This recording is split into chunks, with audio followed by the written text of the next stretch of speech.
Let me show you something. It's 2 a.m. Your laptop is still open. There are 3 empty coffee cups on your desk. Your phone has 47 unread messages. Your eyes are burning, your back is aching, and somewhere between the spreadsheets and the Slack notifications, you've completely forgotten why you started your business in the first place. Sound familiar? Now let me paint you a different picture. It's 10 a.m. on a Tuesday. You're sitting on your porch with a cup of coffee.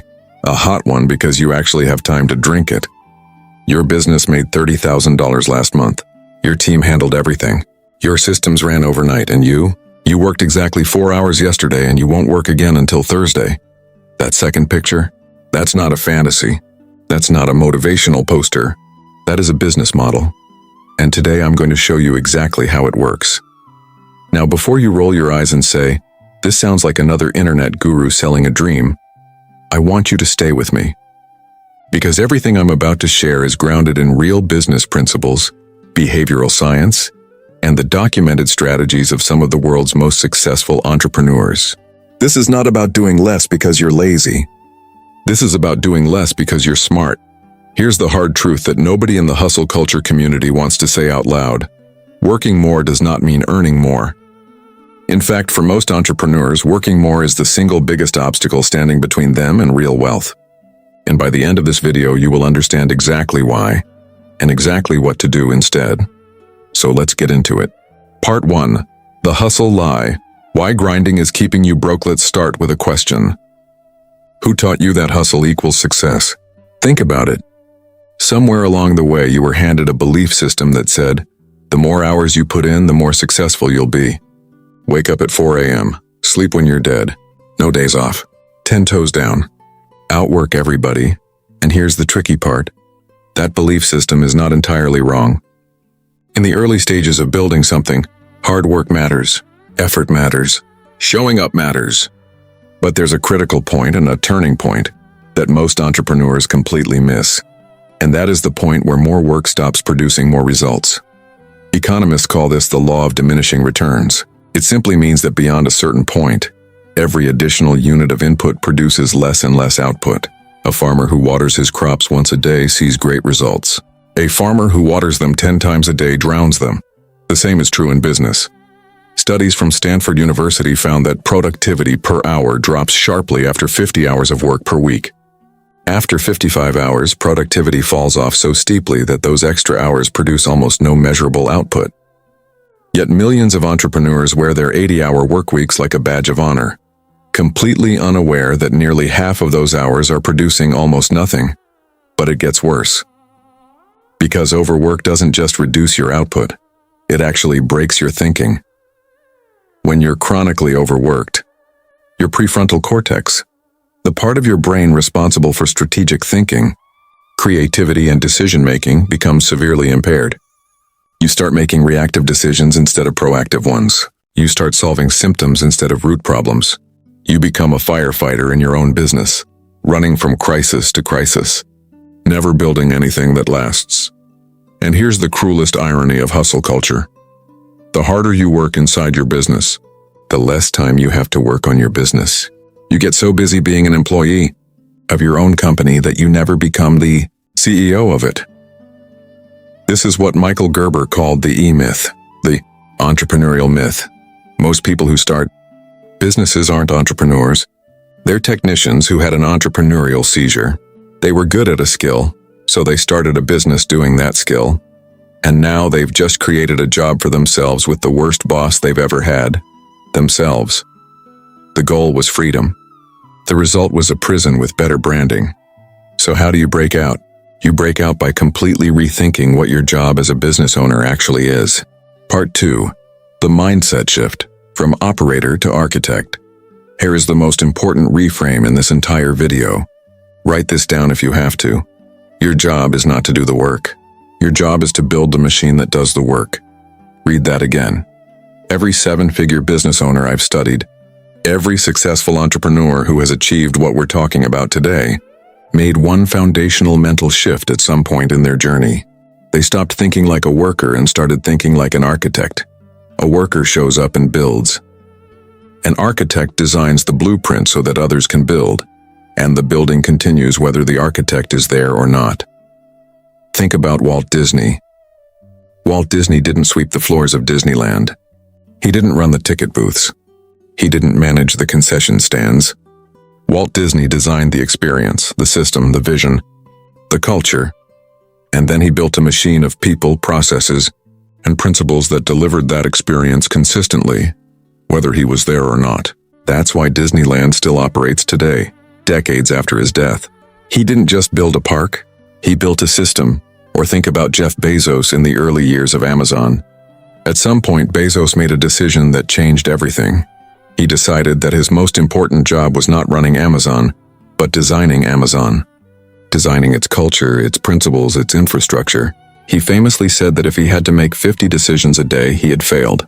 His goal was to make 3 high-quality decisions per day and let the system handle everything else. 3 decisions a day. Now compare that to the average small business owner who makes hundreds of micro decisions daily. What to post on social media, how to respond to a customer complaint, what price to set, which vendor to choose. And you start to understand why most businesses stay small. The owner is the bottleneck. The owner is the business. And a business that cannot run without its owner is not a business. It's a very expensive hobby. So the first shift you must make is this. Stop being indispensable. Start becoming irrelevant to the daily operations of your business. I know that sounds counterintuitive. It might even sound a little scary. But that is the goal. Because the day your business runs perfectly without you is the day you're truly free. And paradoxically, it's also the day your business becomes most valuable. Part 3. The 4-hour framework. The exact system. Now let's get practical. How do you actually build a business that runs on 4 hours a week? There are 4 pillars to this system. I call them the 4 Ds: design, delegate, document, and disconnect. Pillar 1. Design. Build for absence, not presence. Most businesses are designed around the owner being present. The owner is the salesperson, the customer service rep, the marketer, the accountant, the strategist. Everything flows through the owner. A 4-hour business is designed around the owner being absent. Every system, every process, every decision tree is built with one question in mind. What needs to happen here when I'm not around? This starts with something called a value activity audit.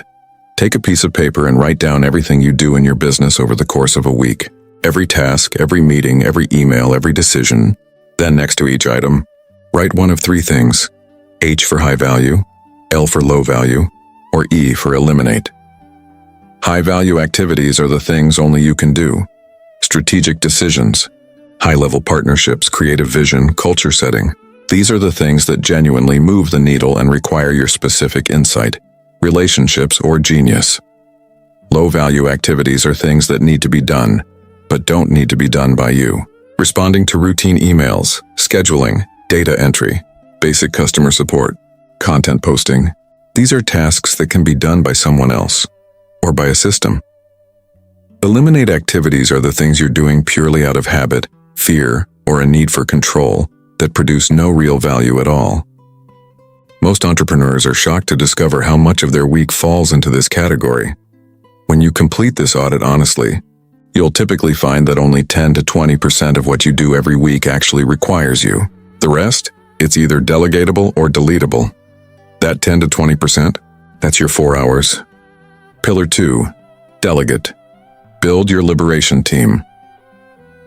Once you know what you need to stop doing, the next step is making sure those things still get done, just not by you. This is where most entrepreneurs get stuck. They say, I can't afford to hire people. But here's what I want you to consider. You can't afford not to. Let's do the math. If your time is worth $500 an hour in high-value activity, closing deals, building partnerships, creating strategy, and you're spending 30 hours a week on 15-an-hour tasks, you're not saving money. You're destroying it. You're trading $15,000 an hour worth of value creation time for $450 worth of task completion.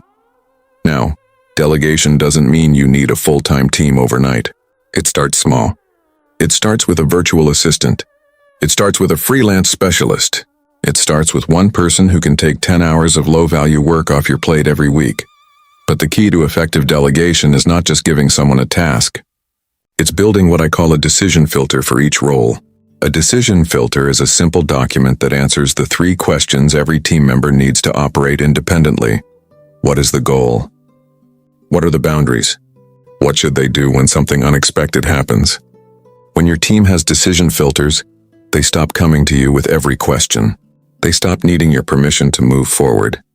They become genuinely autonomous, and that is when your 4-hour workweek becomes possible. The most successful operators I've studied also follow a rule called delegate the outcome, not the method. Most managers make the mistake of micromanaging the how, the specific steps, the exact process, the precise way they want something done. But when you do that, you create dependence. Your team can only operate when you're watching. Instead, delegate the what, the outcome, the result, the standard, and let your team figure out the how. This builds ownership, initiative, and capability, and it frees you from being in every conversation. Pillar 3, document. Build your business brain. Here is a brutal truth. If the knowledge of how to run your business only exists in your head, your business is a hostage situation. You are the hostage and your business is holding the gun. The third pillar of the 4-hour system is documentation. Building what is often called a standard operating procedure library, or SOP library. This is essentially a written, recorded, organized collection of how every key process in your business works. Think of it as writing the instruction manual for your own company. Every time you do a task, you document it. You record a screen share. You write out the steps. You create a checklist. And then you store it in a shared system, whether that's Notion, Google Drive, ClickUp, or any tool your team can access. The power of documentation is enormous. When you have SOPs, onboarding new team members takes days instead of months. When someone leaves your business, the knowledge doesn't leave with them. When you're on vacation, your team doesn't need to call you. They check the manual. Ray Kroc, the man who built McDonald's into one of the most successful franchise systems in history, understood this better than almost anyone. He once said that his goal was to build a business that could be run by the least experienced person possible, because that was the only way to guarantee consistency. McDonald's doesn't make great burgers because they have great chefs. They make consistent burgers because they have great systems. Every single step, from how long to cook the fries to how to greet a customer, is documented, standardized, and repeatable. That is the power of documentation. It takes what's in your head and puts it into a system that works without you. Pillar 4, disconnect. Protect the strategic mind. This is the pillar most entrepreneurs are most afraid of and most resistant to. And it's arguably the most important one. Disconnecting means intentionally removing yourself from the day-to-day operations of your business on a scheduled, recurring basis. Not when everything is perfect. Not when you've solved every problem now.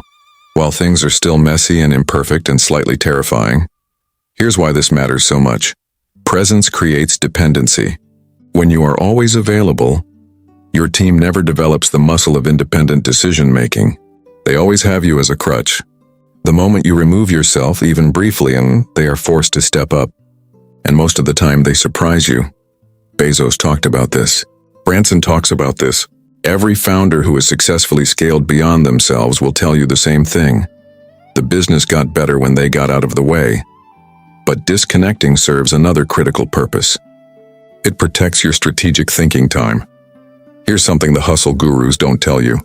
Your best business ideas, your most creative breakthroughs, your most important strategic decisions, they never come while you're buried in emails and Slack messages. They come in the shower, on a walk, during a long drive, in the quiet moments when your brain is allowed to wander.